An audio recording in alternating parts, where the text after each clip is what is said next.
is 4:50 in the morning. November, I believe it's the 24th. It could be the 25th, but Thanksgiving is 2 days away. So whatever date that is, that's what this is. But I could barely sleep last night because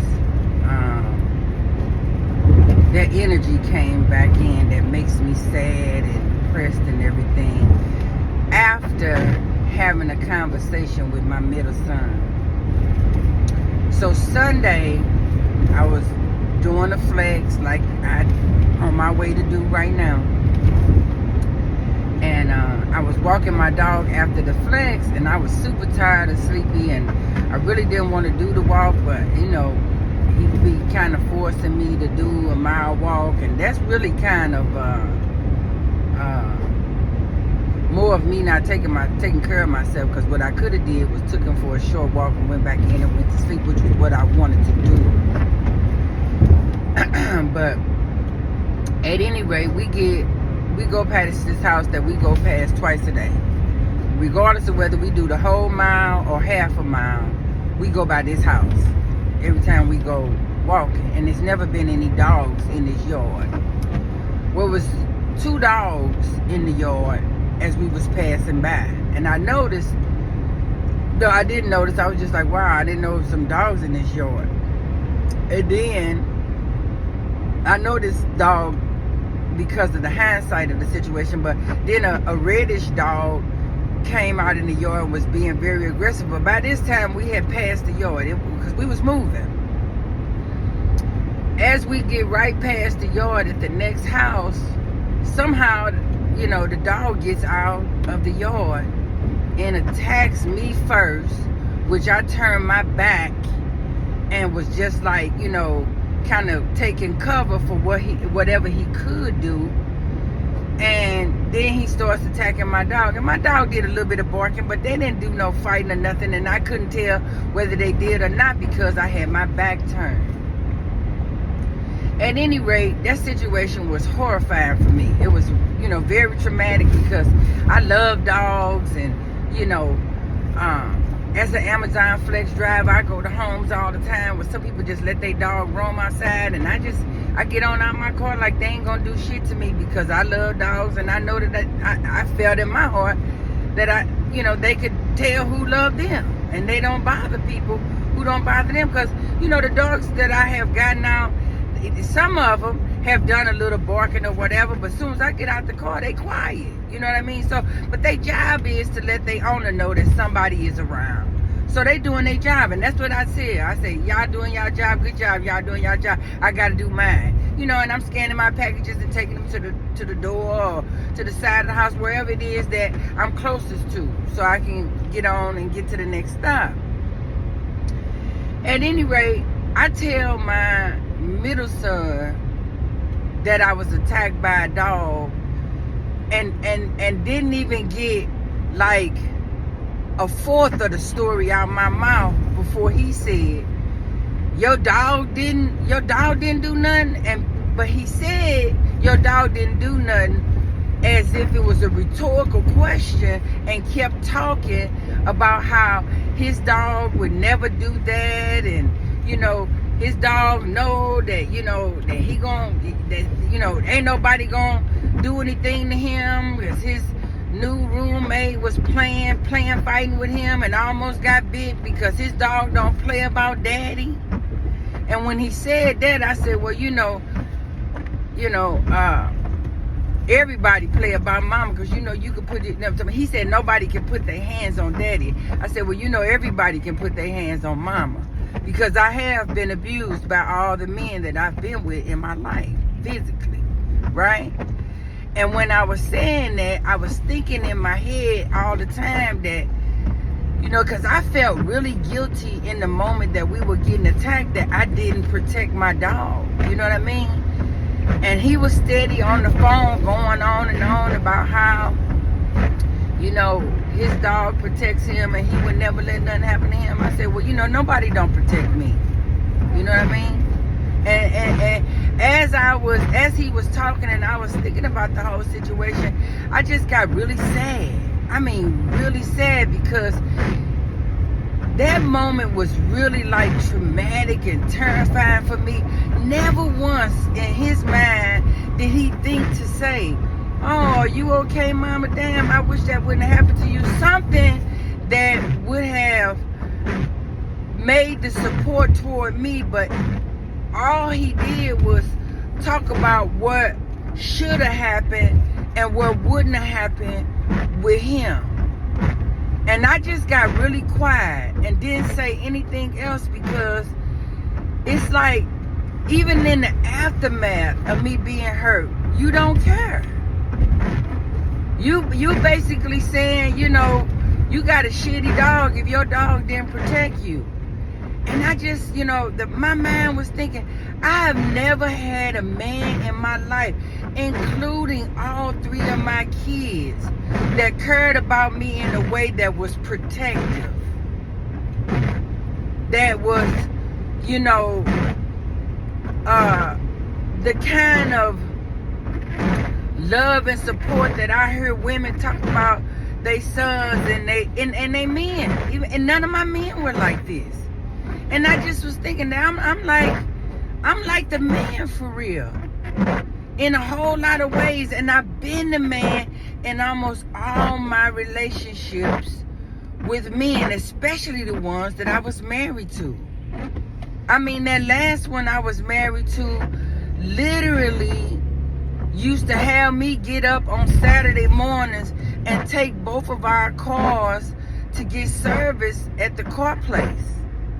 And would tell me, take my car first, and then when they finish with my car, come back and get your car, then take your car. Now, yeah, he worked nights, but no man would even set their wife out like that, to do stuff like that, if they was protective of her. Fuck whether they loved her or not.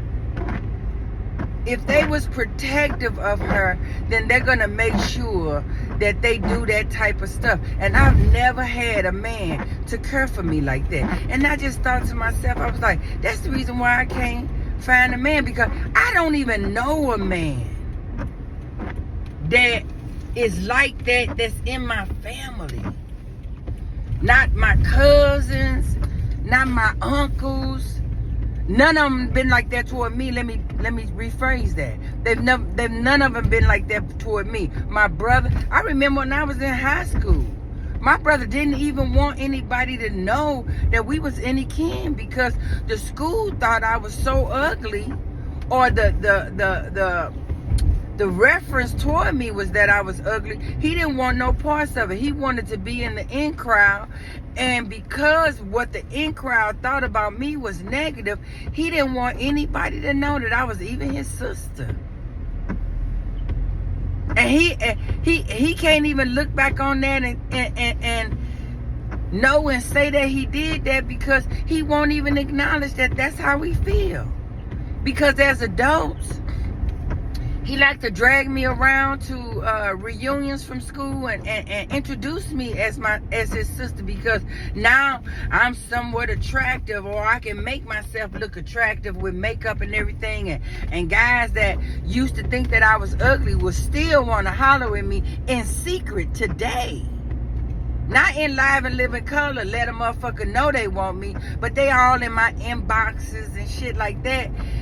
Because I still have the stigma of being ugly from school, even though I don't look like that anymore. But it's been a while since I had trouble falling asleep because of the thoughts that I was having about the energy that I was filled with. Because that energy was very negative, that I was filled with last night, and I couldn't fall asleep. And the crazy thing was that my mama had called me earlier that day, but I didn't answer because I didn't, I guess I was in the state of mind that I was like, I want to protect myself and love myself, and I know that that's not what she's calling to do, so I didn't answer.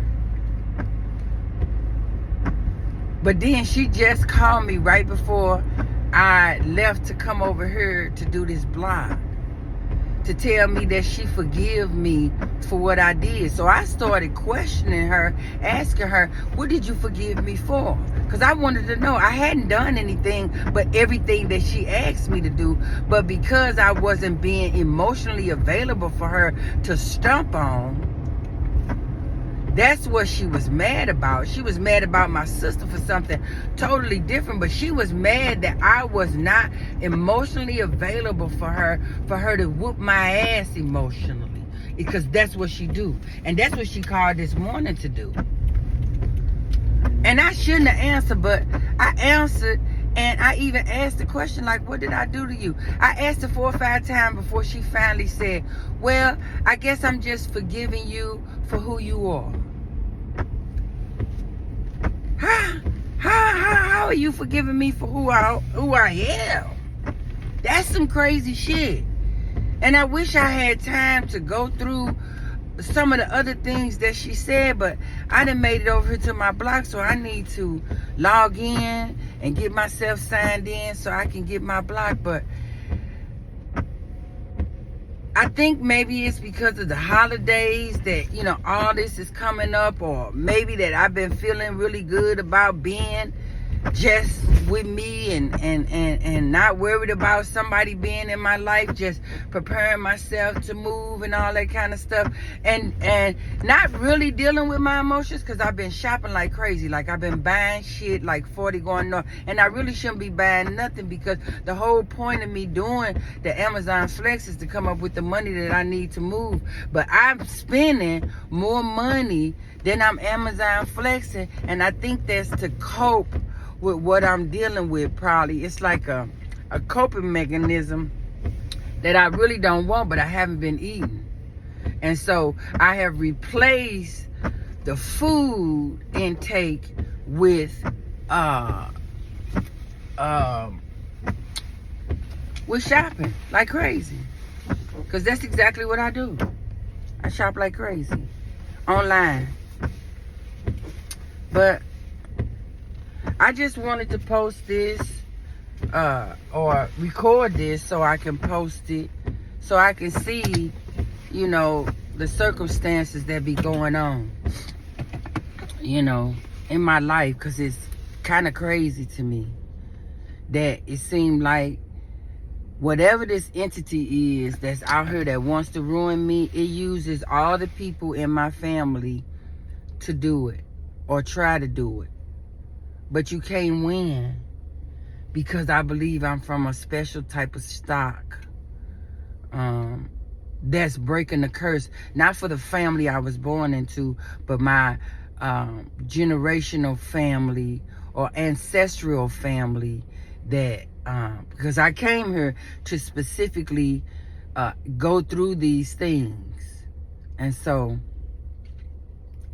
that's what I'm gonna do, because I'm all right today. I'm all right. Even with her calling this morning and trying to make me feel bad about not doing what it is that she want me to do, which is really, like I said, she want to be able to emotionally control me, and she can't.